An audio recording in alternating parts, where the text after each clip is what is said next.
Hello and welcome to India Career Center, the one-stop podcast for students, professionals, parents and guardians. In every episode, we will try to deal with a current topic that needs expert advice related to career guidance and career mentoring. Please welcome your host, Dr. S.P. Mishra to the show and happy listening. Ladies and gentlemen, welcome to another episode on India Career Center. Today we are going to talk about innovation. And this is where the organization Pravriddhi, the game-changing product accelerator under the Foundation of Science, Innovation and Development, FSID, at IISc Bangalore is trying to address. Basically, it's a bridge between academia, industry and investors, turning the research into scalable products that slash the most important dependency and the power of manufacturing boom. And leading this charge as a director of product acceleration is our guest, Mr. Yogesh Pandit, who has got over 23 years of experience in the product life cycle, automotive, defense, and beyond. Mr. Yogesh is not just building accelerators, he is architecting India's deep tech ecosystem, one cohort at a time. Today, we'll try to understand more about this organization, which is doing wonderful work in the space of innovation. So with those words, I welcome Mr. Yogesh Pandit. Mr. Pandit, thank you so much for being with us today and sharing your journey with this Prakriti. So thank you for your time. Thank you, Dr. Mishra. Thank you for having me over on this podcast. It's great to talk to you. I've seen many of your earlier podcasts, very knowledgeable, very informative. Thank you so much. And to start our conversation, Mr. Yogesh, please take us through your own journey before we get into more detail about our core subject today. Sure. There's nothing special about me. It's just that I come from a typical middle class background with schooling in Bangalore, born and brought up in Bangalore, and did my engineering from Sit Tumkur under the then Bangalore University. And I have a master's degree in wireless communications from NTU, that is Nanyang Technological University of Singapore. It's worth mentioning that, while I was a typical, school-going kid, my tryst with technology started fairly early. I was fascinated by the field of electronics, specifically the semiconductors. I was introduced to this electronics field by a bunch of books that I bought at a fair, and after that there was no looking back. In fact, I made my first gadget around year 8 or 9. That was if you remember, we used to have AM radio receivers then. Now you have FM. But then those AM receivers could work without batteries also, especially if it's a strong signal, local signal. So I made a first AM receiver there, which was fairly successful. And after that, there was no looking back. Which actually grew into a fair amount of business by the time I was in my 12th standard. I remember making a lot of these tape players then with the bulky amplifiers and large speakers for people to enjoy sound and music. And then I got into engineering. Of course, the natural choice was electronics and communication engineering. And after that, I've, like you said, I've had around 23 years of industry exposure across various organizations in India as well as abroad. That's a gist of who I am. Okay. So fantastic. So what motivates you now? What keeps you passionate about innovating and supporting innovation? Because your role is more now of a manager, more so to speak. So how do you manage that? So if you look at my career graph, I've been fortunate to have been in product company. So I've been exposed to various different product verticals, like defense applications, then automotive, then aerospace, fire safety, industrial electronics and controls. So all these have taught me, how to make a product in different market segments and areas of, these are areas which need specialization, meaning consumer electronics is designed in a particular way, whereas a defense electronics is, built differently, more sturdy. So that has given me a bird's eye view across these spaces. So because of which it's given me a very good exposure to how to build a product, how to innovate, because you have that ability to cross pollinate. To give you an example, I could pick an algorithm from a communications area and apply it in a phone, a consumer electronics. Right now, I'm with IISc for about 3 years.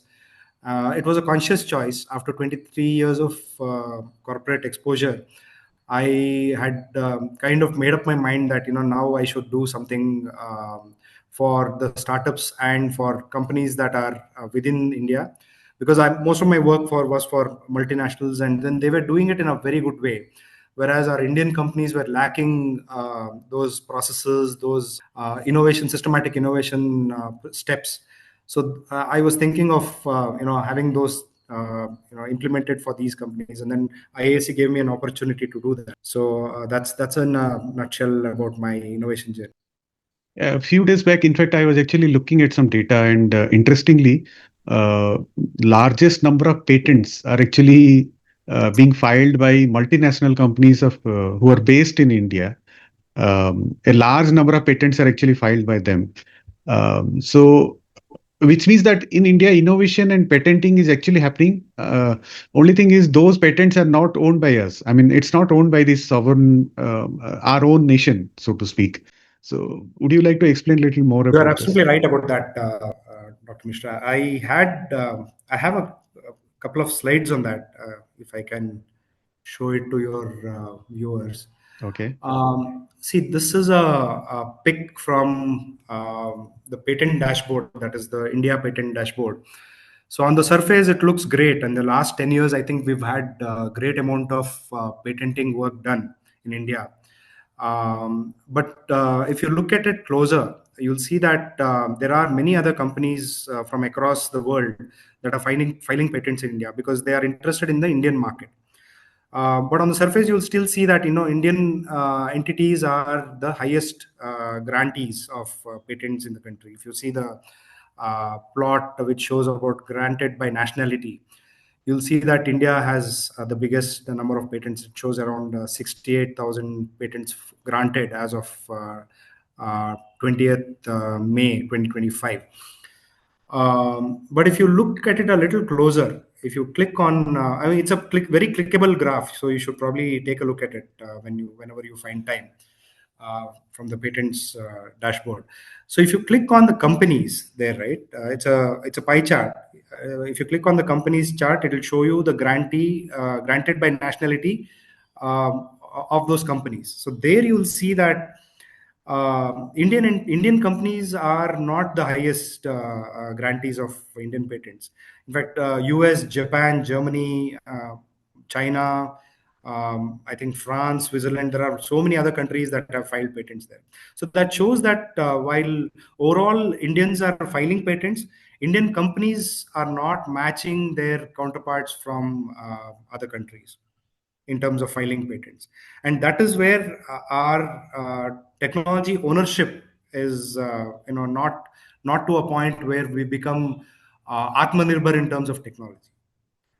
So that's where we are working now as Pravriddhi Product Accelerator, where we want to bring in companies to make and own technology and build products using those technologies. Okay, so what could be primary reasons for this? I mean, is it something to I mean, while you're saying if more and more Indians are actually getting the patents, irrespective of whichever country and or the company they are working, India as a nation is actually not doing well in terms of the patent granting.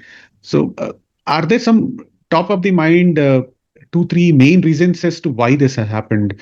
What could be the socio-economic reasons for this actually? There are various reasons, like you pointed out rightly.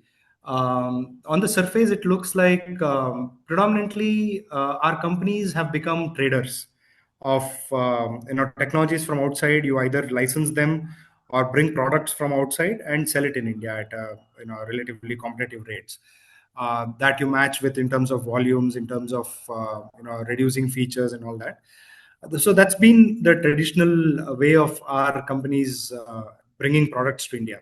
There's hardly been any R&D investment consciously done by Indian companies. Of course, I'll be at risk of painting all the companies with a thick brush, but then there are outliers.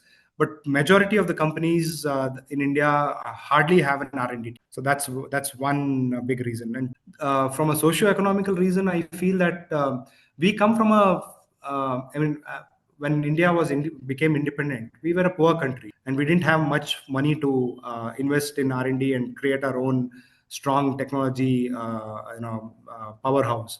Because of which we relied on external technologies, and then as we developed further, we never grew that risk appetite, which we could, risk our money on, risky technologies, and then make big money out of it. So we were fairly, risk averse, and that risk averseness has continued to date in spite of we being the fourth largest. Okay, so is it something that we can actually start changing from our education system? I mean, is the education system one of the key reasons where being innovative, being creative about new things, and being able to accept failures on the way, if that is inculcated while young students are still studying in schools and colleges, will Yes. actually affect that and create a far better receptive, innovative society in future? Yeah. So while that will solve the problem of making more people more innovative, more creative, inventive, and all that, but I think the investment environment also has to change, and for that, I think the investment community has to take bold steps. So how do you describe the current state of innovation in India compared to say with 5 to 10 years ago? And so you're saying there are outliers, which means that there are some good work happening. So can you give us a sense of how the journey has been in the last 5 to 10 years? So I would say from 2013 or 2014, if you see the database of patents, there's been a sudden increase in the filing of patent. But I mean, we shouldn't go by just the filings. We should also look at the quality of patents.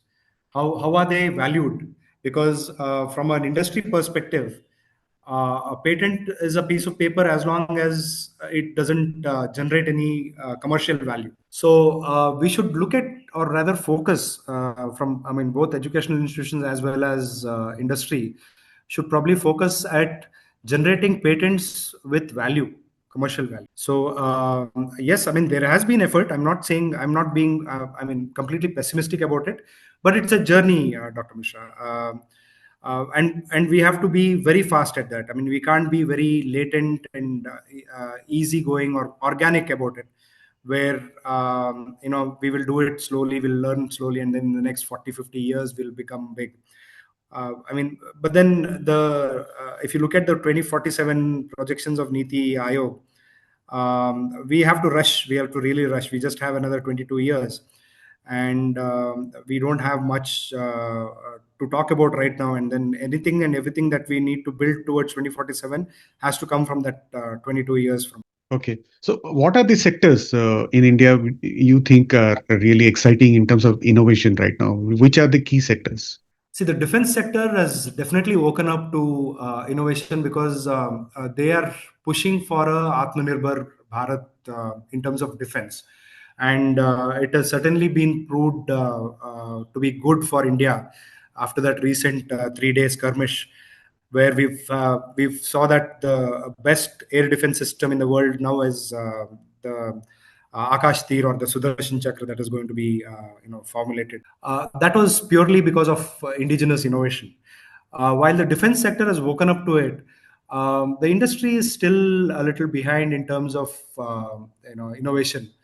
I mean, look at the automotive sector. While automotive sector is considered the most among all sectors, in India we are still dependent on imports, especially the EV case, where you will see that 65% of the BOM on a car is imported. We make only the frame and maybe a few colorful plastic body parts of the car, but predominantly the motor, the power electronics, batteries, all of it is imported. Okay. So, I mean, there are opportunities in most of the domains, you're saying. Absolutely. I mean, there's I would say it's a blue sky opportunity for us. Name a sector and there is opportunity. I mean, in Pravriddhi, we looked at capital goods to start with because we had to start somewhere. And capital goods are very interesting because they have that force multiplier factor in manufacturing. So if you create cheaper capital goods in India, that will boost manufacturing, is what we thought. But within that, it was a sea of opportunities. There are 10 subsectors, and each subsector has an amazing amount of imports that we do today.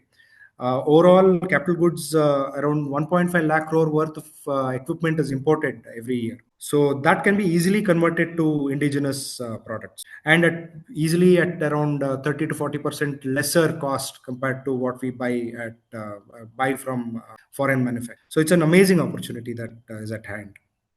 So moving on, in your view, what are the biggest structural and policy constraint currently holding back innovation in India?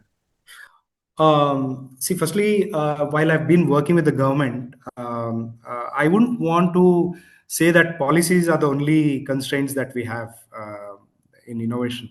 Policies are one of the constraints, but then there are many other constraints.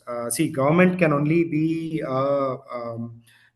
handhold you to a particular level, and then after that, the industries have to pick up, and the academia as well. I mean, the biggest challenge that we saw was we have the ability in the country, but then we are not able to translate those research that we do in our academic institutions into a viable product. So that communication between industry and academia has to be firmly established, and that is what we want to focus on now. Because I mean, you'll see, you go to any leading academia website, go to our IISc website or any IIT website, you'll see at least 200 to 300 IPs sitting there waiting to be commercial. But the industry is also not picking it up because industry is used to having a ready product to market because they don't have an R&D team. So they don't have the ability to take that IP from, say, TRL 4 or TRL 5 to a TRL 8 or 9, where it becomes a product.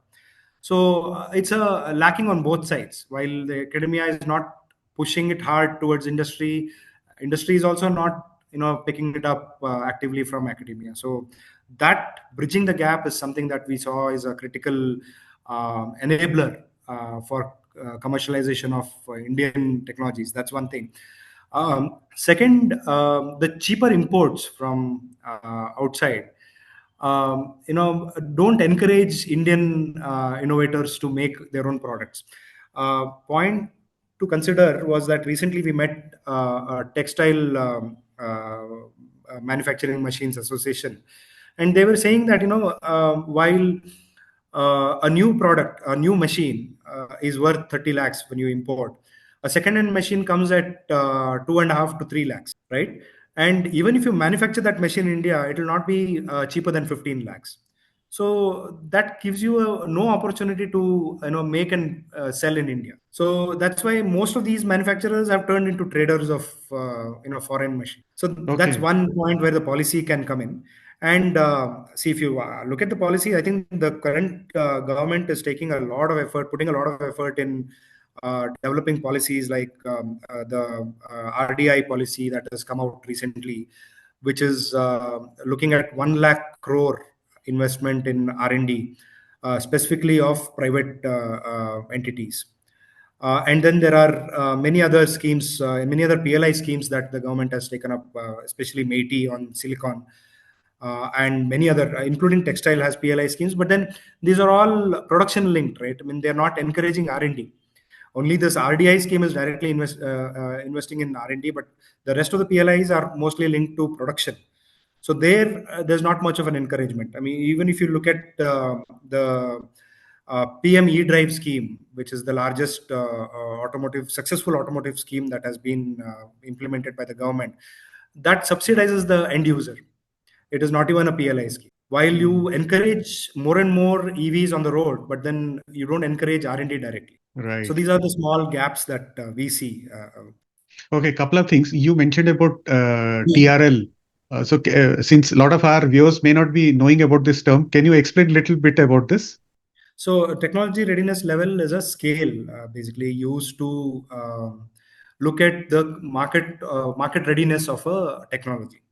So it starts from a zero. Zero is just an idea. One is the effective number to start with, and then 9 is your very mature product. So when you start with an idea, you're at 0, and then you make a concept about it, then it's 1, and then 3 is a lab prototype.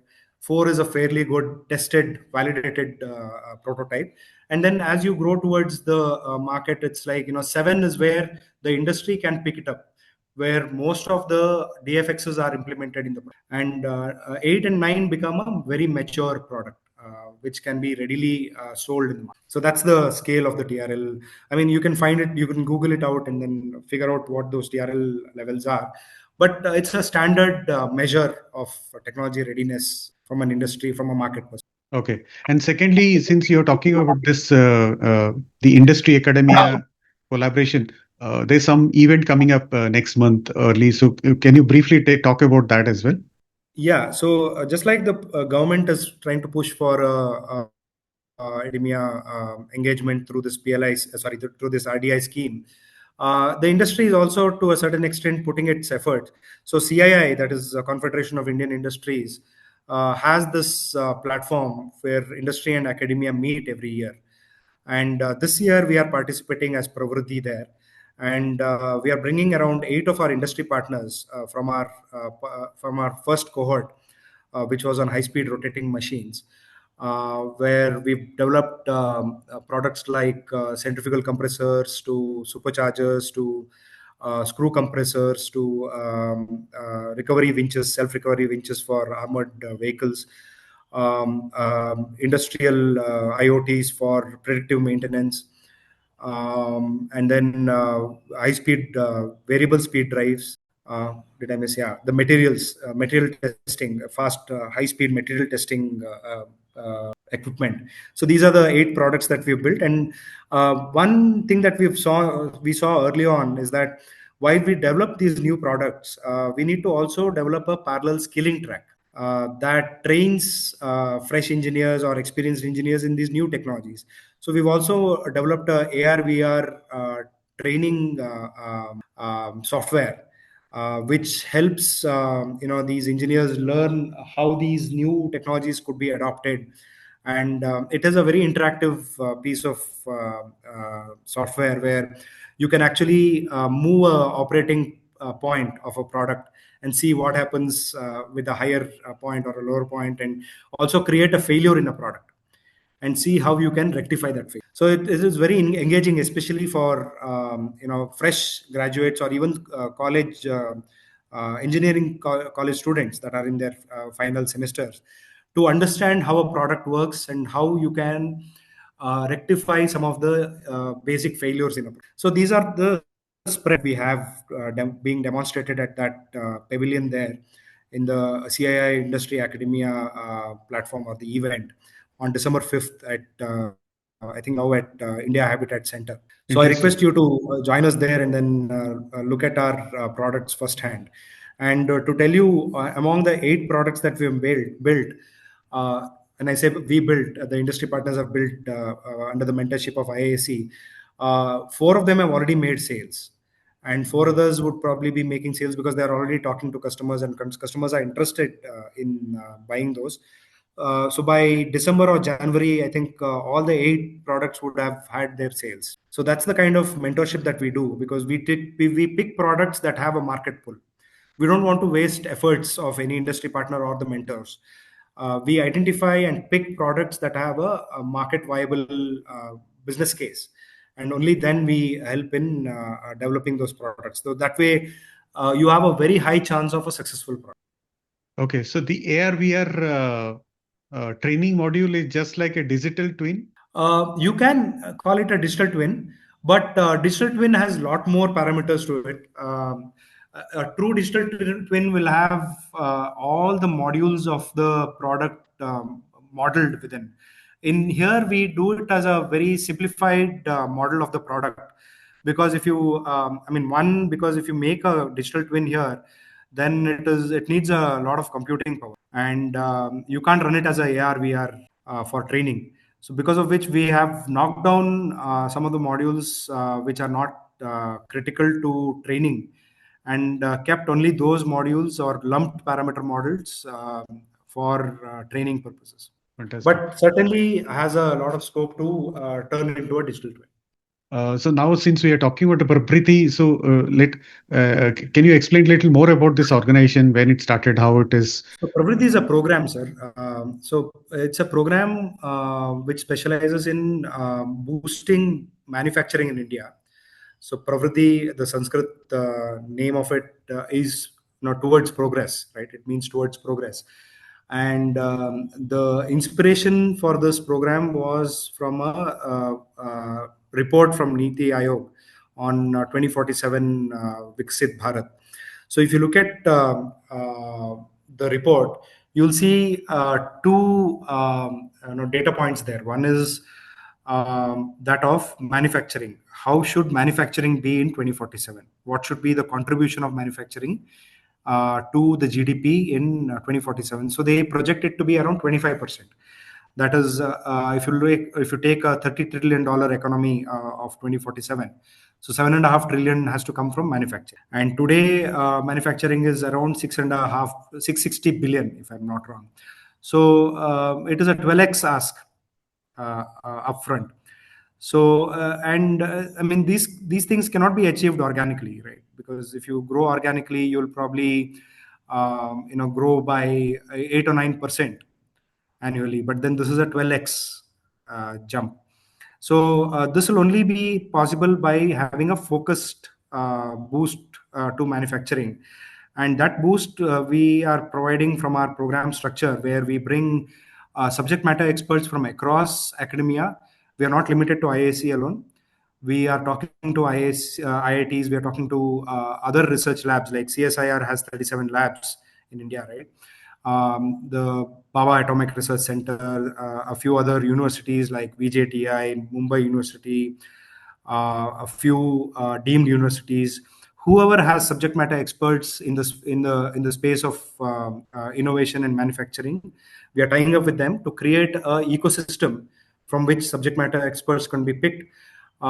We identify products from the market which have a very viable opportunity in the future. We look at products that have market viability of in the next 5 to 10 years. This we pick up from our import logs to start with, because that's where you get the low hanging fruits. You'll see what are the products that we are importing from outside, and we look at them and see how we can make a product in-house or indigenously through using subject matter experts from India and industry partners from within country. So we look at these, we make a business case, viable business case, figure out the augmentation that the particular industry partner requires. So we kind of create an ecosystem. So you have a subject matter expert, you have industry partner, you have a business case that is viable, and we look for investors. So here we look at government or private equity investment, because government alone cannot be investing in all these R&D activities. So we invite private investors, family offices, funds, AIF. These days there are a lot of these innovation AIF, alternate investment funds that are coming up. So we are encouraging these funds to invest in these, because we have a viable viable business case. And then we also have a streamlined product execution process, that is NPDs, new product development processes, which are fairly common across multinationals today. I mean, if you go to any multinationals that built out products, they would have some version of NPD in them. So we are inculcating that NPD into these industry partners, and we also have a streamlined process to take them through these. As in, we have a lot of checks and balances. We have monthly reviews, quarterly reviews by subject matter experts, by investors, by product experts, so that they get the industry partners get these infusions at the right time, so that the success of the product, the probability of the success of these products improve. So I mean, just like the current cohort where we had 8 products and 1 skilling program, all 8 products are coming out, and 4 of them already have sales. So that's the kind of success rate that we are talking about. I mean, conservatively are putting the success rate at around 70 to 80%, as against startups of the startup success rate of around 3%. If you say come out from a commercialization in the next 5 years of a startup, there are around 3% startups that can do that. Okay, so when you are working with the cohort, I mean the current cohorts, so are they geographically all based out of Bangalore, or there's no limitation to any geography? You can Not work across the necessarily. world. Yeah. See, right now we are focusing on Indian companies. So these cohorts are, there are companies are rather welcome from across the country. The current cohort has people from as far south as Trivandrum, and as far north as Delhi, and in between there is a company from Indore, then Pune, Goa. So these are companies from anywhere, and that's the beauty of our platform, that it doesn't compel industries to be co-located to work with us. Okay, and you also mentioned that you are already working with other institutions and organizations who have these capabilities to scale this idea to a large number. So, Yeah. I mean, among the impediments for innovation in the country, infrastructure is one thing that we saw was lacking in India. But then, if you look closely, all these government labs and other research centers have very good infrastructure, but they are not accessible to a company outside of. I mean, people only. The researchers and those organizations are the only ones who have access to it. So we are partnering with these organizations, having MOUs with them, so that our industry partners can have access to this.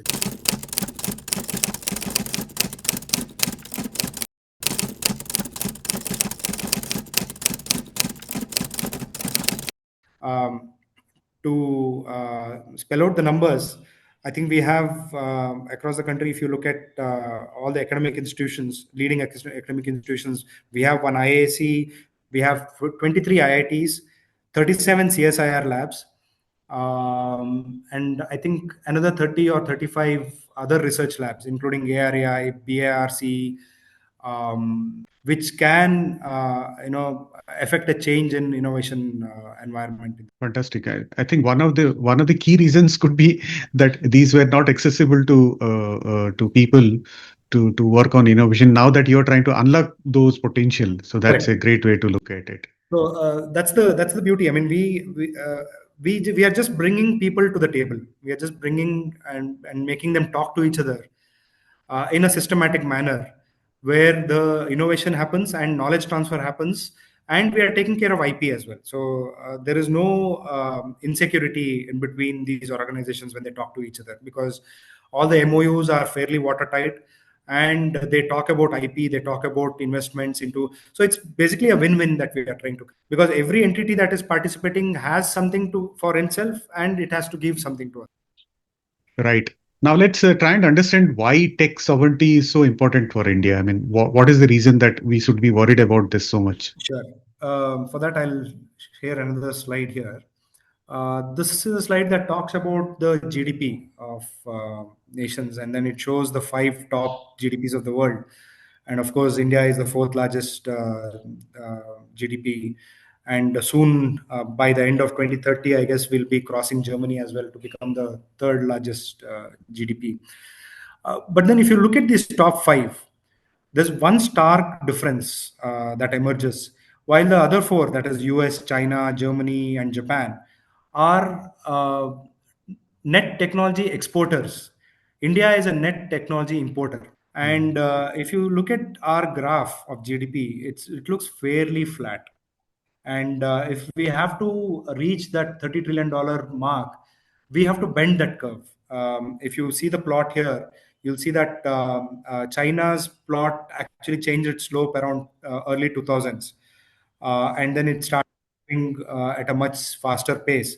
Whereas India's GDP plot has been fairly flat. So we are essentially doing more of what we were doing. We are not doing anything new. So, with all these factors, if we have to create an economy that is net technology exporter and a very solid manufacturing base, we have to create technology of our own rather than depending on licensed tech. And for that, tech sovereignty. When I say tech sovereignty, it defines the ownership of IP or ownership of technology by a country. So that is very important. And like we discussed earlier, Indian companies are not the leading patent grantees of Indian patents. So we have to accelerate that. We have to accelerate towards becoming the largest, by nationality in India for patent grants. Okay, in the last 3 years, what has been your experience? I mean, where's the actual bottleneck? Is it something to do with the funding, talent, regulatory hurdles, market access? Where exactly is the hurdle, as per Yeah, I'll you? talk As about per all you. these points that you mentioned. Sorry, I cut you off. So I'll talk about all these points. One is regulatory that you mentioned. See, regulatory. There are good regulatory guidelines in India. I mean, if you look at automotive, ARA has been very good at generating, standards for India. Of course, we are heavily, inspired from the EU guidelines, but then nonetheless there are some guidelines that are India specific, so are there. Talent, I don't see a dearth of. There is a lot of talent in the country. We are a 1.4 billion population, and I'm sure there are enough good engineers, enough good scientists, but we are not tapping into them. The biggest hurdle that I have seen in the last 3 years is investment. Mm. So 10 years ago, we were not a great economy, so investment was not coming through. But today we are a good, strong economy, right? And we have to invest in risk capital to develop our own technologies, and that is missing. I mean, I've been talking to VCs, I've been talking to family offices, I've been talking to many of these specialized AIFs that invest in industries, but all of them are fairly risk averse, I should say. Okay. And how about institutions? I mean, are they really supporting or really? Uh, Educational institutions are not by design expected to build product. They are expected to generate new technologies and handhold the industry to a certain extent and move on with their research.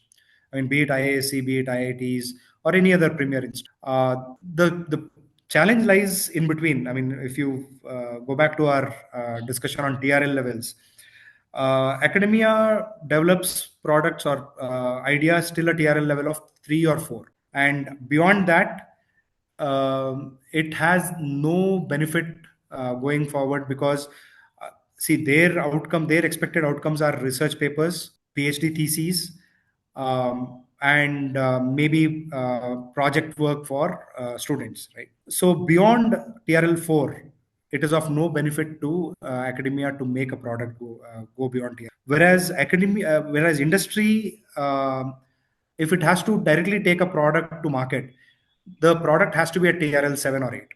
So the gap between 4 to 7 is not filled by either academia or industry.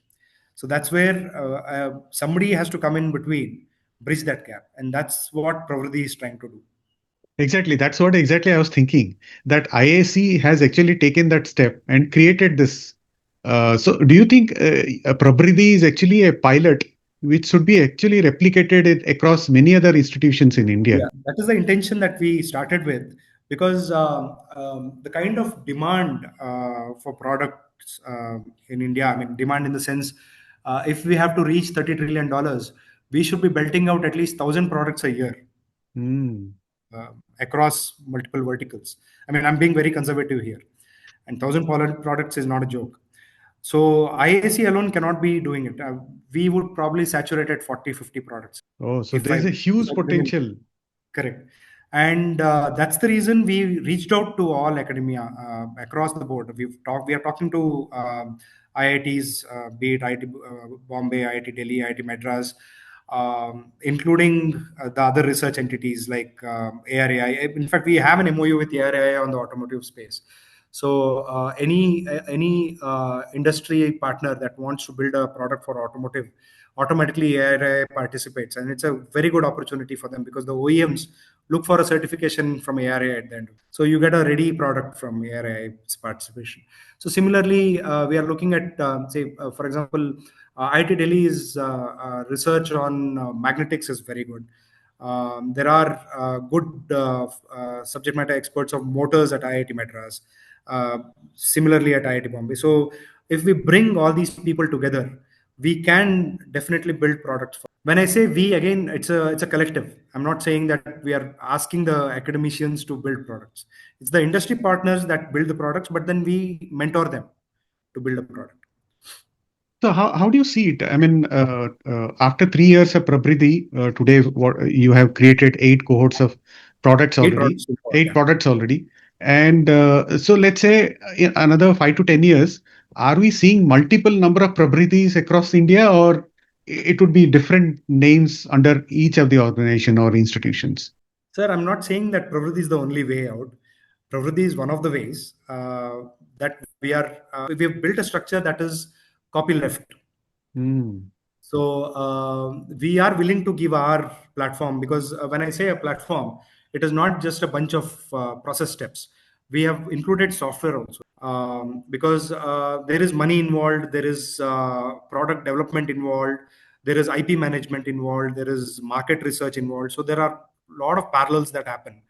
And to streamline this whole bunch of activities, you need a good software, scheduling softwares, financial processing softwares, then IP management softwares, IP valuation software. So we have made a bunch of these softwares work together and created a tech stack for Pravriddhi. So we are willing to give that tech stack to anybody, any academic institution that can replicate this model across their on their side, so that when we are making 30 to 40 products, they can make another 30 to 40 products, and eventually if there are like at least 10 to 15 such COEs, centers of excellence, we will have our 1,000 products.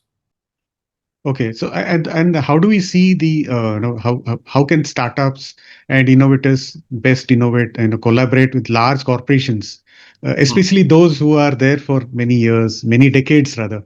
Yeah. So we can bring more innovativeness amongst them actually. Yeah. So I will clarify here that Pravriddhi predominantly works with existing companies, at least companies that have one product out in the market, because we don't have to see. We are trying to give them the Delta tech support and Delta product development support. With a startup, you need to do a heavy lifting of supporting them, bring up their complete product, and frankly speaking, we don't have the bandwidth to do that. So that's why we are focusing more on existing companies, existing MSMEs in India, even larger companies. We are open to them, but startups have an opportunity here. Startups have an opportunity to become vendors of these companies. Hmm. Say, see, we are making a complex system, let's say, and then it has 10 subsystems, and one of those subsystems could be picked up by startups to make for those companies, for those industry partners, and hence they benefit out of it. And we can in turn support them there with whatever bandwidth that we have. But we are not an incubator, we are an accelerator. Okay, so how do you reach out to? I mean, that's a very interesting concept. So you have you created a product using a legacy company, and under that there are 10 different subsystems. So those subsystems can be actually meant for the startups to pick up. But how do you reach out to them, and what is the strategy you have to reach out to those people? So when we identify an industry partner, we look at them. We look at a few parameters. I'll give you an example. In our current cohort on EV that we are working on, let's say I have to identify an industry partner who can build a motor for EVs. So in India, if you look at all the manufacturers, all the leading motor manufacturers, they wouldn't have manufactured motors beyond 6,000 RPM, rotations per minute. So whereas an EV motor would have to rotate up to 12,000 RPMs, 12 to 14,000 RPM. So we look at industry partners that are potential. Sorry, we look at industries that are potential industry partners for us. We look at the capability aspect. Now, if they have a capability to mass produce, if they have the capability to make a motor, we look at what they don't have, and that is advertised outside. Okay. Say a machine to build a stator, or a machine to infuse a magnet into a rotor. So that capability may not be there in an existing industry partner. So those are opportunities that we advertise out, so a startup can come into that space, or any other company can come into that space, but as a vendor to that industry partner.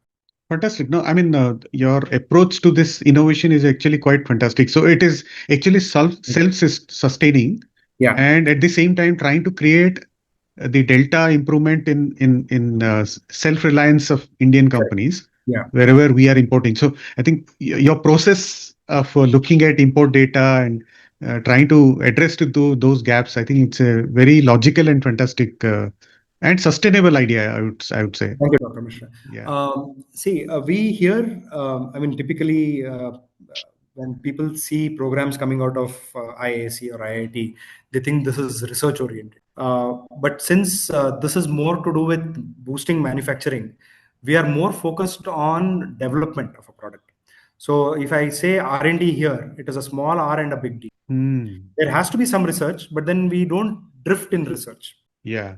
because we have a product to make and then make it in the next 1 year or 18 months. That's like a typical NPD cycle. Right. I think one of the key things here is to think about commercialization. I mean, don't lose the focus on commercialization of an idea.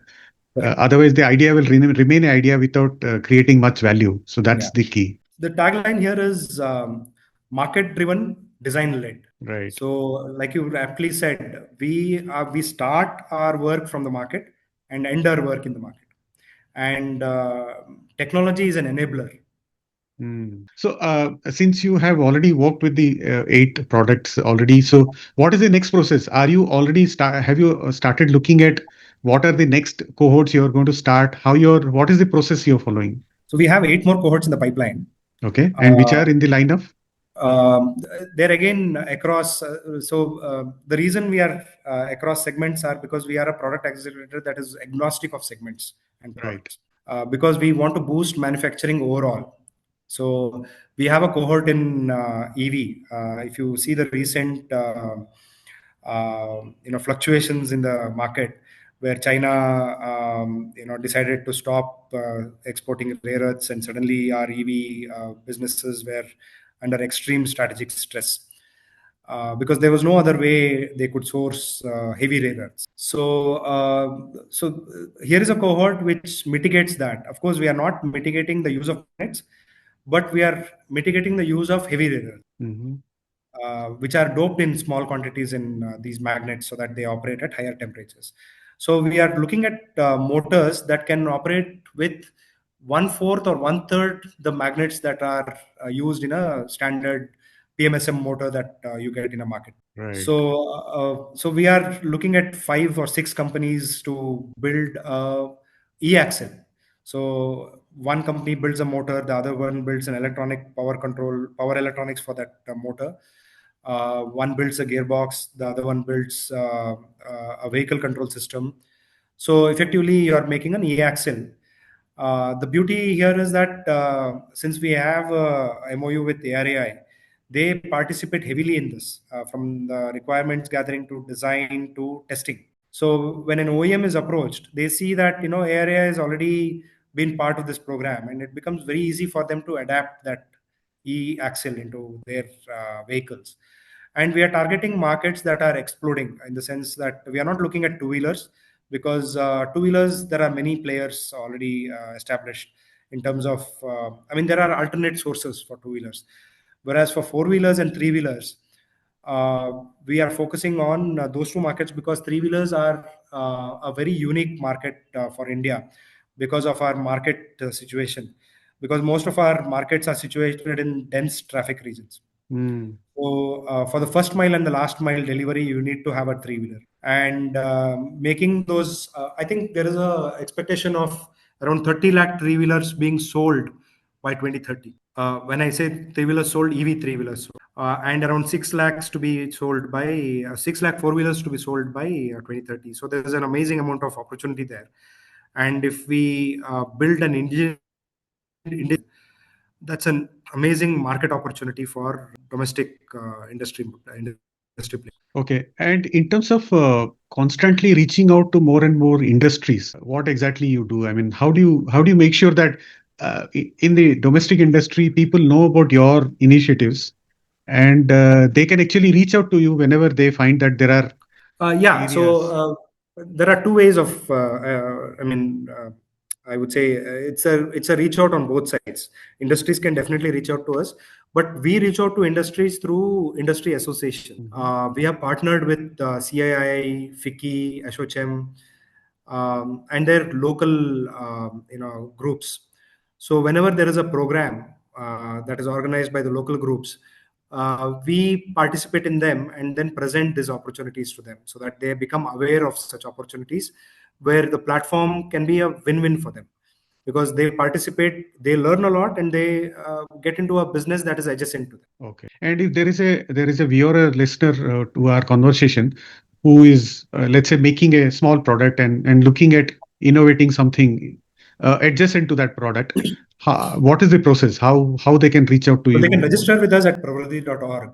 Okay. So whenever there is a product in that space which they become uh, eligible to participate in, then they can definitely participate. I missed mentioning the other cohorts that we have in the pipeline. Yeah, please. Apart from the EV, we have a textile cohort where we are planning to build textile manufacturing machine, and we have around 3 cohorts dedicated to electronics. One is to build electronics manufacturing machines, that is PCB assembly machines, pick and place machines, and then heating, annealing machines. And so there are around 10 machines in that category, of which almost all of them are imported. So that's one cohort. Then there is a cohort on components, electronic components, where we intend to build machines that build capacitors, resistors, inductors, and such similar components, non-silicon components, Mm. because for silicon there are already enough programs. And then one other area that we saw a gap in was sensors. Most of the sensors that we use in India are imported. Be it the most simplest of CO2 sensors or any other oxygen sensors or gas sensors in automotive, all of them are imported. So at least we are starting with a cohort where we are looking at bigger sensors, and we're not talking about MEMS on-chip sensors. We are looking at simple sensors that are sold in bulk. So we are creating a cohort around that. Then we have a cohort on, of course, these are not open to general public. These are defense application cohorts, where defense entities are working with us to build a few products. So these are the product cohorts that we are supporting right now. And again, the pipeline is small now because of the limitation of our own bandwidth. But the moment we have more centers of excellence participating with us, then the pipeline becomes longer and deeper. Okay. Now I know that your this initiative is more towards manufacturing, so obviously it is all related to products and related to that. But nowadays in everything there is something related to AI. So how you are integrating that part into your future product plannings also?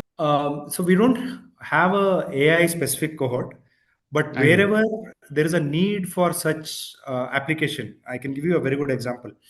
In our existing cohort, in the current high speed rotating machines cohort, we have a product which predicts the failure of a machine. Mm. So it listens to it, it listens to the vibration, it listens to the current plots of those machines, it listens to the vibration generated by the machines, and predicts its failure and alerts for a predictive maintenance. So there we have an AI engine sitting on top. So it will start learning. And over a period of time, that learnings is disseminated across similar machines elsewhere. Mm-hmm. So wherever there is such need for AI, we are adopting AI. Fantastic. No, it's lovely. I mean, the kind of work your organization, I mean, the initiative is doing is fantastic, and there's so much to do and contribute in this space. I Yeah. really hope a lot of our youngsters and viewers, listeners who are watching us or listening to this will take some ideas from this conversation. And if you have anything else to share to our viewers and listeners before we close this conversation. Like you said, we believe that tech sovereignty is a key to future of India. As in, once you plateau and become a developed country, there are a lot more opportunities if you are tech sovereign. If you consistently innovate and develop newer technologies, at some point you would become a tech leader in a particular space. So that is the end game for a country like ours. And of course, there is capability. Of course, there are a lot of opportunities. uh, it's just the will of the people and will of investors that needs to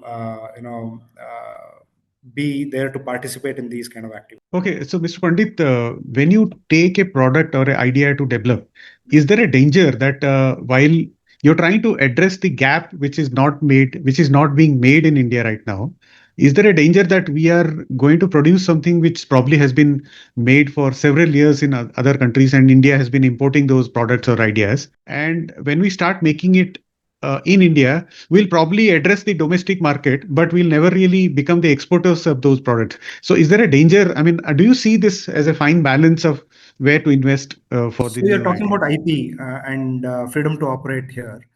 Right.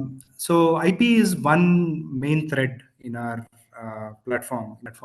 So that's one of the ways, one of the parameters that we use to even identify a product to be built in. So we look at the potential IP risks. And we find a technology which is fairly safe to use in India and to a certain extent export as well. And then we also encourage our own industry partners to generate their own IPs.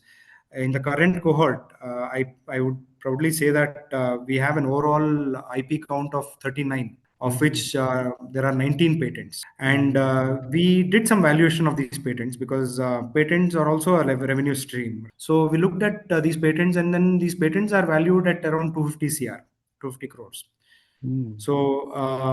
So like I said, we definitely look at IPs, and when we make a product, we always look at the global market as an opportunity as well. We are not just focused at domestic because we have to develop products locally for the global market, and hence we focus on the IP development, IP filing, IP granting, and as well as freedom to operate. Fantastic. No, I mean, that's very, very fantastic. I mean, your approach to this problem is actually very logical, rational, and future Yeah, it's a thinking. So multi-pronged activity which keeps us busy in multiple threads. I can imagine. But then these are things that are very logical, right? You said, and it is very easy to understand once you understand and get a hang of our platform.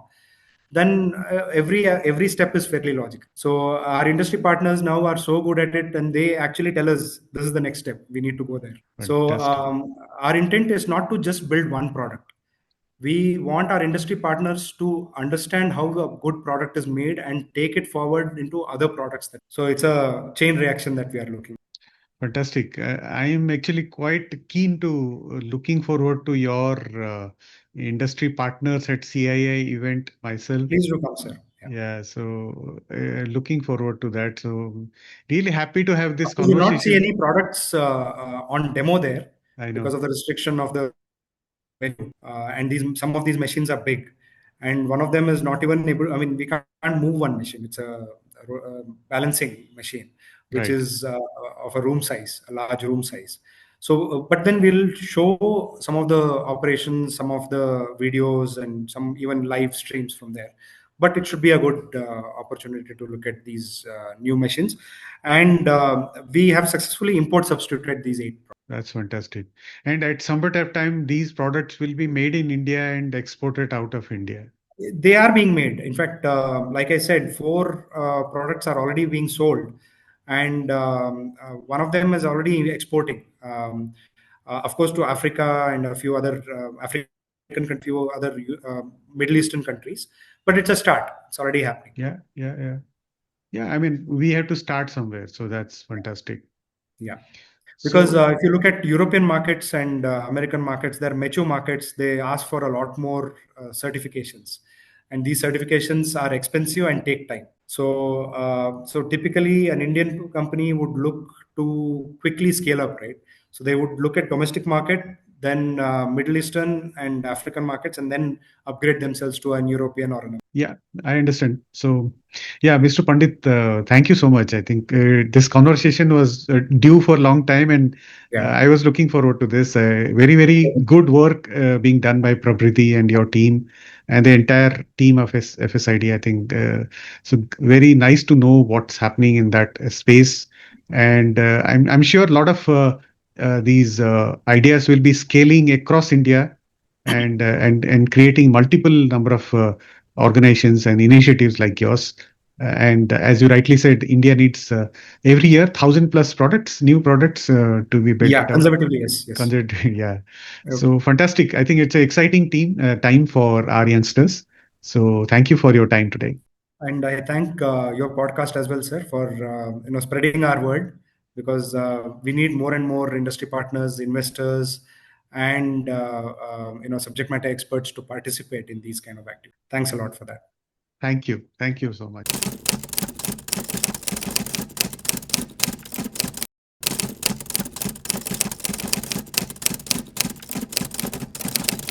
Hope you enjoyed this episode. We sincerely wish you could take something from our conversation today and be able to apply it to your life in a positive way. We value your feedback. This can help us improve our future episodes. So share your thoughts to serve you better. If you want us to focus on a topic which you think is of importance, let us know. We will share our expertise in future episodes.